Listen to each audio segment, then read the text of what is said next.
back to the shop, everybody. Today, we're going to make a 16-inch round walnut cutting board. I'm going to walk you through every step, and by the time we're all done, you'll be able to do it too. So let's hang out. Well, I selected a nice piece of walnut for my client. The first thing that I do is I double check to make sure I don't have any cracks on the ends or on the edges. I'm going to have to clean up both edges here. And I look at the back side, make sure there's no cracks or knots, anything that's going to make this piece not be successful. So it all looks pretty good. Being that this is a 16-inch cutting board, I'm going to give myself a little bit of wiggle room, and I'm going to go ahead and mark out to about 16 3/4. This is 10 inches wide, so I'm going to go ahead and make my first cut. But along the way, I need to also think about my second cut.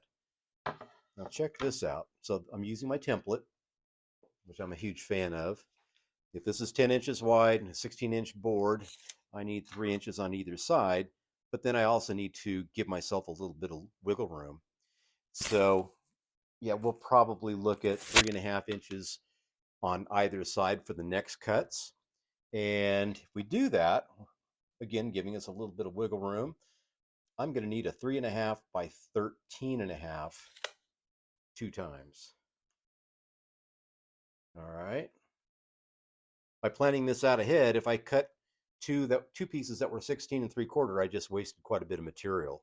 So I'm saving some material here, and next step will be to go to the chop saw.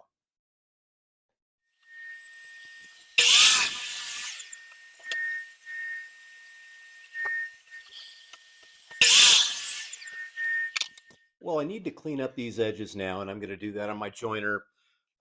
Paying attention, I've got just a little bit of a hiccup right there. I'll probably do that on the joiner. It's not very deep, so let's do that. You know, in the comment sections, there are some affiliate links that you'll find very helpful. They're products that I use. They're tried and true, and they'll save you some money. Well, here's what I like to do. I've got this perfectly flat piece of wood. My bench is not flat, so I want to make sure that I'm resting my wood on a flat piece so I can check my glue edges. And if my math is correct, I need to be 1.5 inches top and bottom. Perfect. Okay, so check out my glue edges here. They look absolutely perfect. If they didn't, what I would do is go back to my joiner and square that up, and then we'd be good to go. So the next step in this is to go ahead and get this glued up. I'll reposition the camera and we'll get it done. Okay, off camera, I scribed a line. That's my registration mark. And I did that because I want to make sure I get my boards lined up. And then to make sure that my math wasn't fuzzy, we're going to put that template on there and we are perfectly good to go. So it's time to do the glue up. Now, I use Titebond 3 for all my cutting boards. It's waterproof and it's food safe once it's dried. So that's the way to go. Let's do this.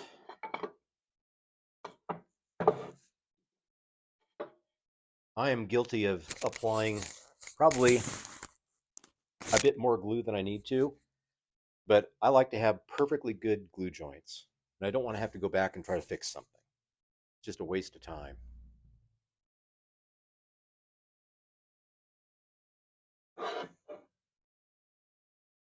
And once this is applied, then I'll use my brush and just smear it around.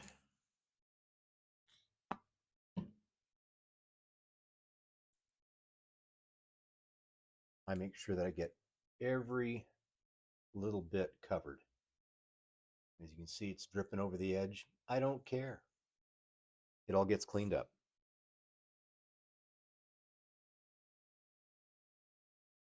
Okay.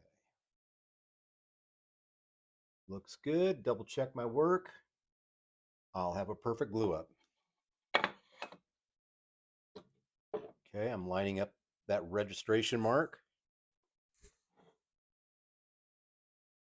There we go. Now, good glue up, you're going to see a little bit of glue pop up, and that's exactly what you want. I'm going to go ahead and get these panel clamps on, and we'll cinch it down and let it sit for an hour or so in the clamps. And once it's at that point, then I'll pull it out and let it rest overnight. Well, if you're liking the content, do me a favor, hit subscribe and hit that bell so you get all of my notifications. I'd really appreciate it. Well, I got a really nice glue up. As you can take a look there, there's no gaps. It's just spot on. It's exactly what we want. So after an hour, what I did is I popped this out of my clamps, and I just took my scraper, made sure that I had all the loose stuff off, and we're good to go. And going backwards for just a second, you saw me wipe down the glue with a paper towel. Some people don't do that. It's really up to you. I prefer to go that method. Other people will wait an hour and then they'll take the putty knife and just kind of scrape it all off. I personally, I find it just easier to wipe it off, but hey, to each his own. All right, our next step is to go ahead and trace this out using our template. If you didn't have a template, you could use a big protractor. A number of ways you can get a circle. And I'm going to go ahead and scribe this.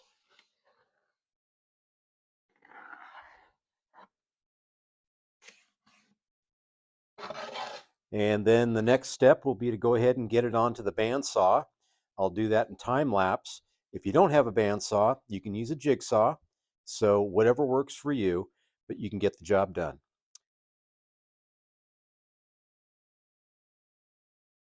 Well, that was painless. So I'm going to go ahead and wipe down my template and my piece of wood, make sure it's nice and clean. And I'm going to go ahead and apply double-sided tape. That's going to adhere the template to the wood. My template is a little wobbly.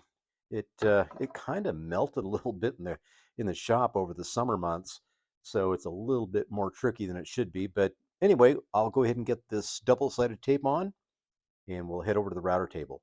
Well, I'm all set up at the router table. This is a flush trim bit if you haven't seen one before.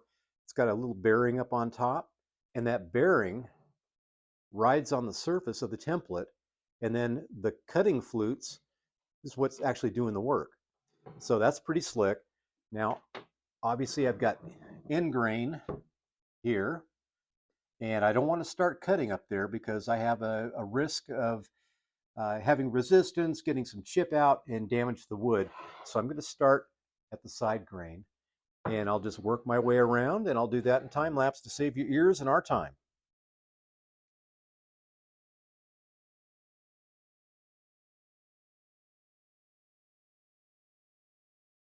Off camera, I pop the template and remove the double-sided tape. So our next step is to go ahead and get this flattened. My planer is only 13 inches. This is 16 inches. So I'm going to use my drum sander to flatten. And it does a really nice job. So what I do first is I determine which is the flattest side. And I do that by going to a perfectly flat surface. In my case, it's we have a granite countertop, and I'll set this down and I'll try to rock it. And if it rocks, okay, well, it's not level, it's not flat. So in this case, this is the flat side for me. This one's a little cattywampus up here. I made a mark, and I know that that's the side that I need to surface first. So let's go over to the drum sander and I'll show you how to do that. We're at the drum sander, and this is my Jet 1632. It was a good investment for me. I was able to buy it used and got a really nice deal. So the 1632 indicates that you can sand 16 inches, but being that it's open here, you can flip that wood and run it through the other side. So you could get up to 32 inches in sanding width. But the fact is, this is actually more like, yeah, 15 and a quarter. So not necessarily truth in advertising, but this is 16 inches. So obviously I'm going to have to run it through and then turn it around, make a pass where the spot that I didn't get. And I'll take a few passes at that. Once that's done, I'll take it back into the kitchen, put this on the countertop, and double check for my level, my flatness. And if I need to come back out and do a little fine tuning, I will. So let's get to it. I just ran into the house and checked it. It's perfectly flat. So now I'm just going to go ahead and clean up this side.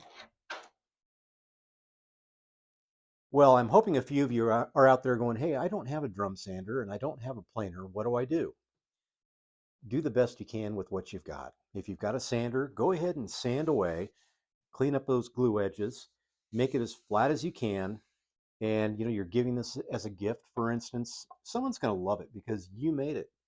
So start somewhere. Don't be paralyzed by not having everything perfect. Our next step is to go ahead and get this on the router table. We're going to do a little round over edge, and I do both sides. It's a nice little edge. If you don't have a router table, no big deal. Use your handheld router and just run along the edge. If you don't have a router, sand over an edge. So don't get tripped up on things have to be perfect. If you're selling it, yeah, it's got to be perfect. But if it's otherwise a gift, go for it. Have fun with it.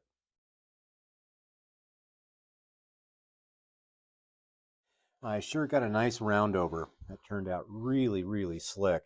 So we're getting dangerously close. I need to go ahead and sand this. I'm going to start at 120, go to 180, and then 220. We'll water pop and then come back to 220 and knock down all the fuzzy stuff. I'll explain that in just a few minutes. I'm going to use my random orbital sander, and I'll do that in time lapse to save you the agony of watching me sand.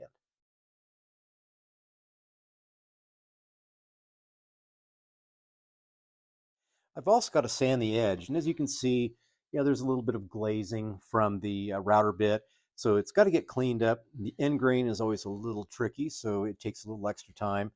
The best way I've found to clean this up is to use a Lazy Susan hardware that I picked up at Amazon. It spins, so that works out really slick. Check this out. I'll just be able to go ahead and sand the edge. Once I got the edge perfect, then I'll do my round over. And this is what it's going to look like.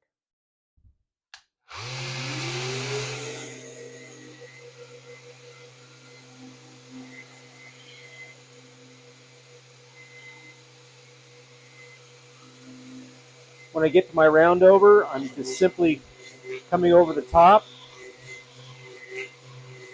and rotating the wood. It's just that easy. We are sanded to 220 grit, and I've done a visual inspection. It feels good. It's nice and smooth. So the next step would be to water pop this. By spraying some water onto the wood, it raises the grain. When the wood dries naturally, that grain stays up there, and then you can go back with 220 grit and knock that weird stuff down, and you'll be left with a really nice finish. So we're going to do that right now, and this is our first step in which we actually see what it's going to look like.